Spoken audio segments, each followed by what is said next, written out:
สบายดีท่านผู้ชมที่เคารพทุกท่านสำหรับวิดีโอนี้ข้าพเจ้าอ่านไปเห็นข่าวหนึ่งข้าพเจ้าเห็นแล้วสังเวชใจอีหลีท่านผู้ชมโดยเฉพาะแรงงานลาวที่ไปออกแรงงานอยู่ต่างประเทศเช่นว่าอยู่ประเทศไทยบ่ประเทศฟิลิปปินส์ประเทศอีหยังก็แล้วแต่เนาะที่ไปออกแรงงานอยู่ต่างประเทศนะโดยเฉพาะแม่นไปออกแรงงานอยู่ประเทศไทยนี้ถือว่าชีวะใดๆเนาะข้าพเจ้าเองก็บ่จักสิให้นิยามบ่จักสิเว้าคือกันเนาะการไปออกแรงงานอยู่ต่างประเทศนี้หลายๆคนก็คงจะคิดว่าจะสามารถเปลี่ยนแปลงชีวิตการเป็นอยู่ของตนเองนั่นให้มันดีขึ้นอย่างแน่นอนท่านผู้ชมเพราะว่าหลายๆคนก็ตั้งใจไปเฮ็ดเวียกเฮ็ดงานแล้วก็เก็บหอมรอมริบเก็บเงินเก็บคำอยู่ในต่างประเทศนั้นแล้วก็ส่งกลับมาบ้านของตนเองแต่หลายๆคนไปก็ประสบผลสำเร็จหลายๆคนไปก็บ่ประสบผลสำเร็จในการไปการมาการไปเฮ็ดเวียกอยู่ต่างประเทศนั้นก็มีทางถือกฎหมายแล้วก็ผิดกฎหมาย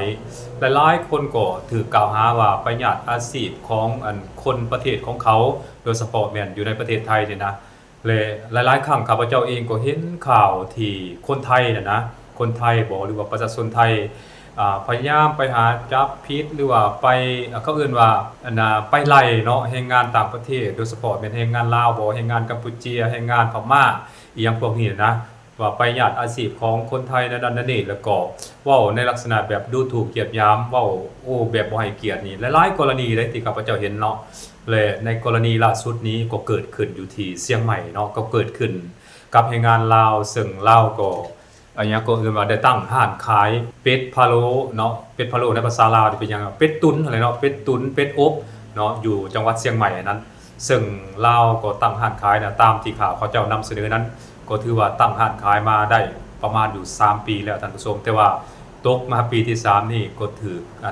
กลุ่มคนไทยบ่หรือว่าประชาชนไทยนะแจ้งเบาะแสให้เจ้าหน้าที่ที่เกี่ยวข้องบ่ว่าจะเป็นเจ้าหน้าที่เทศกิจบ่หรือว่าเจ้าหน้าที่ตำรวจนั้นให้เขาไปจับกุมเนาะแล้วก็น่าจะมีการปรับใหม่แหละครับพระเจ้าคิดว่าแล้วก็ถือข้อกล่าวหาว่าเป็นการญาติอาชีพของคนไทยไปแบบอัตโนมัติไปเป็นที่เรียบร้อยแล้วท่านผู้ชมซึ่งเรื่องดังกล่าวนี้ก็บ่ถือว่าเป็นกรณีหรือว่าเป็นรายทำอิฐใดที่มันเกิดขึ้นกับคนลาวมีหลายๆกรณีที่มันเกิดขึ้นกับคนลาวที่แบบถือคนไทยนะแจ้งเบาะแสแล้วก็ให้เจ้าหน้าที่นั้นจับในลักษณะแบบนี้แต่ว่าเป็นที่น่าสังเกตว่าคนที่ก็ไปประกอบอาชีพแบบผิดกฎหมายอยู่ในประเทศไทยนะก็มีหลายสัญชาติด้วยกันได้ท่านผู้ชมบ่ว่าจะเป็นกัมพูเชียพม่าบังกลาเทศอินเดียจีนแม้กระทั่งพวกยุโรปนี่ก็มีหลายได้ท่านผู้ชมที่ไปเขาไปประกอบอาชีพอยู่ในประเทศไทยนะแบบเขาเอิ้นว่าญาติอาชีพคนไทยเช่นเดียวกันกับที่เขาเจ้ากล่าวอ้างกล่าวหาให้กับคนลาวนี่แหละก็มีหลายท่านผู้ชมอันนี้เป็นความจริงเนาะแต่ว่าตามที่ข้าพเจ้าติดตามข่าวที่พวกสื่อโซเชียลมีเดียบ่หรือว่าสังคมไทยคนไทยก็ดีเนาะที่นำเสนอข่าวว่ามีคนต่างดาวมีคนต่างประเทศไปญาติอาชีพของคนไทยนั่นนี่นะส่วนหลายแล้วมันมักจะตกเป็นคนที่มาจาก3ประเทศนี่หลายกว่าโดยเฉพาะแม่นจากกัมพูเชียบ่จากลาวจากพม่าอีหยังพวกนี้นะแต่ก่อนก็จากเวียดนามแต่ว่าเดี๋ยวนี้ไทยนี่ก็บ่อยากกล่าวหาให้กับประเทศเวียดนามแล้วเพราะว่าประเทศเวียดนามนั้นกำลัง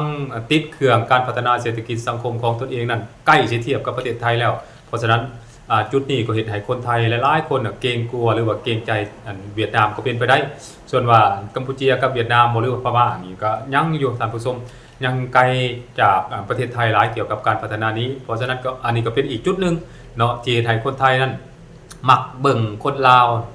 มักเบิ่งคนกัมพูเชียมักเบิ่งคนพม่านี่ในระดับที่เขาเอิ้นว่าต่ำกว่าตนเองและก็สามารถเอารัดเอาเปรียบอันนี้ข้าพเจ้าใช้คำว่าสามารถเอารัดเอาเปรียบเนาะเพราะว่าเป็นหยังจะว่านั้นเพราะว่าถ้าว่าอยากเข้าไปตรวจสอบเกี่ยวกับพวกที่ญาติอาชีพของคนไทยน่ะคันว่าอยากให้มันยุติธรรมแท้เนาะก็ต้องเฮ็ดแบบเสมอภาคเนาะต้องไปตรวจสอบให้มันเบิดเนาะมันบ่มีเฉพาะแต่คนลาวคนกัมพูเชียคนพม่าแต่มันมีเบิดเนาะ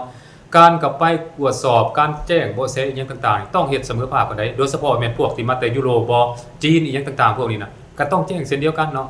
ข่าวหลังๆมานี่ก็เห็นยิวเนาะยิวอิสราเอลบ่พวกยุโรปพวกอีหยังต่างๆคนไทยก็บ่เห็นเขาไปเว้าไปว่าใดๆทั้งๆที่มันสิกลืนหมดประเทศเลยก็บ่ได้เว้าได้ว่าเฮ็ดได้แต่ลาวกับกัมพูเชียกับพม่านี่แหละเฮ็ดตลอดข้าพเจ้าเห็น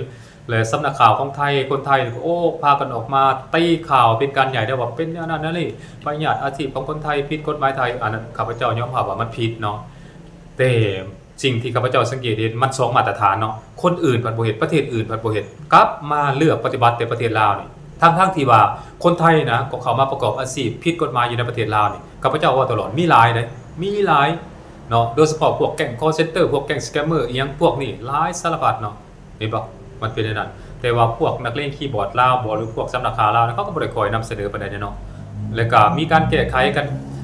ไปในขั้นพื้นฐานเลยก็แล้วเนาะบ่ได้มีการวิพากษ์วิจารณ์กันอึกกระทึกนึกนองเนาะแต่ว่ามันคงกันข้ามกับอันไทยเนาะที่พยายามตีข่าวน้อยๆนะให้กลายเป็นเรื่องใหญ่ทั้งที่ว่ามันบ่มีซัพพอร์ตแต่ประเทศลาวนะที่เข้าไป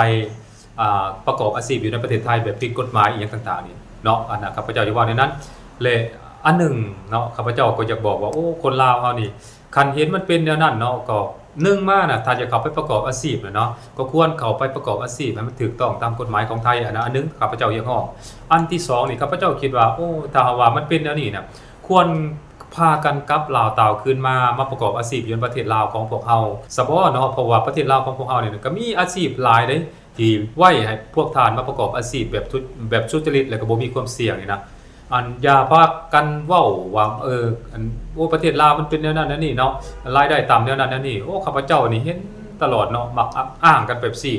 ข้าพเจ้าก็อยากถามกลับคืนไปว่าคนที่ไปเฮ็ดเวียกอยู่ประเทศไทยนะมีจักเปอร์เซ็นต์ที่ไปแล้วกลับมาแล้วเฮ็ดให้ชีวิตการเป็นอยู่ของตนเองดีขึ้นนะฮอดบ่ 70-80% มีบ่ส่วนหลายแล้วมันอยากไปเล่นไปเที่ยวอีหยังหลายกว่าเนาะถามว่าอันไปแล้วกลับมามันดีขึ้นมีบ่มีเนาะแต่มันน้อยอยู่ลีเนาะส่วนหลายแล้วมักไปหลินไปเที่ยวไปเสาะหาประสบการณ์ใส่โอกาสไปเที่ยวหลายกว่าบ่ได้เข้าไปแสวงหารายได้เพื่อมาแก้ไขชีวิตการเป็นอยู่ของครอบครัวน่ะอันนั้นตามข้าพเจ้าสังเกตได้บัดนี้คำว่าอยู่ประเทศลาวน่ะเฮ็ดแล้วมันมีรายได้น้อยผลตอบแทนน้อยเนาะเงินเดือนต่ำข้าพเจ้าก็อยากถามกลับคืนไปว่าเป็นหยังเวียดจีนน่ะมันจังอยู่ประเทศลาวได้ทั้งๆที่เขาก็เฮือนเซาเขาซื้อนะข้าพเจ้ามักเว้าตลอดเนาะอันนี้อยากดราม่าก็ดราม่าเนาะเฮามาเบิ่งความเป็นจริงนำกันเนาะอันนั้นก็อยากเว้าเกี่ยวกับแรงงานลาวนะและประเทศลาวของพวกเฮาเนี่ยเป็นประเทศเป็นเจ้าของประเทศเองเนาะแล้วก็อันเฮือนก็บ่ได้เซาเขาบ่ได้ซื้อน่ะเป็นหยังเฮาจึงอยู่บ่รอดเนาะเฮาแก้ตัวหลายเกินไปบ่และเป็นหยังอยู่ประเทศไทยเนี่ยไปเนี่ยเฮ็ดหมดทุกสิ่งทุกอย่างเนาะล้างถ้วยก็เฮ็ดล้างจานก็เฮ็ดไปรับจ้างเขาเจ้าสารพัดก็เฮ็ดเนาะเฮ็ดบ่ได้อยู่บ่ได้เซาเด้เพื่อสิได้เงินเดือน 7-8,000 10,000 20,000ก็ดิบ่ได้อยู่บ่ได้เซาแต่ว่ามาบ้านตัวเองสารพัดข้ออ้างข้าพเจ้าเห็นแล้วนี่โอ้ยก็จักสิว่าแนวใดเนาะสงสารก็สงสารสมเพชก็สมเพชเนาะสมน้ำหน้าก็อยากสมน้ำหน้าเนาะเว้าหลายกับคนลาวนำกันนั่นนี่นะข้าพเจ้าคิดว่าคันว่าพวกเฮากลับมาเนี่ยนะคนลาวอยู่ในประเทศไทยทั้งหมดกลับมาเบิดนั่นพวกเฮาก็จะมีเขาเอิ้นว่าถ้าเฮ็ดหยังทำหยังอยู่ในประเทศลาวของพวกเฮานี่มันก็สามารถขายได้หลายขึ้นได้เพราะว่าคนมันกลับมานี่เห็นบอกมันเฮ็ดให้กำลังซื้อภายในประเทศของตนเองก็สูงขึ้นนะอยากเว้าแบบสั้นเนาะอยากเว้าอย่างย่อนั่นโดยรวมแล้วข้าพเจ้าก็บ่ได้อยากเว้าดูถูกเหยียดหยามบ่ได้อยากเว้าดูหลาผาเปียซ้ำเติมอีหยังทั้งสิ้นแต่ข้าพเจ้าอยากสิให้เห็นว่าถ้าหากว่ามันอยู่บ่รอดอยู่ในประเทศไทยเนาะถ้าว่าอยู่แล้วมันเป็นแบบสั้นนะเฮาก็กลับมามาประกอบอาชีพอยู่ในบ้านเกิดเมืองนอนของเฮานี่นะก็ยังมีหลายๆอาชีพเนาะที่มันเป็นโอกาสให้กับคนลาวประกอบอาชีพได้อยู่ในประเทศลาวของพวกเฮานี่นะมันบ่ซัพพอร์ตแต่อยู่ในประเทศไทยเด้เนาะที่เฮ็ดให้พวกท่านลืมตาอ้าปากได้อยู่ในประเทศลาวของพวกเฮานี่ก็เฮ็ดได้นะเนาะอันนั้นข้าพเจ้าก็อยากฝากไว้เนาะฝากไว้นำแน่เนาะอยากเว้าอยากเล่าคือนั่นแหละสบายดี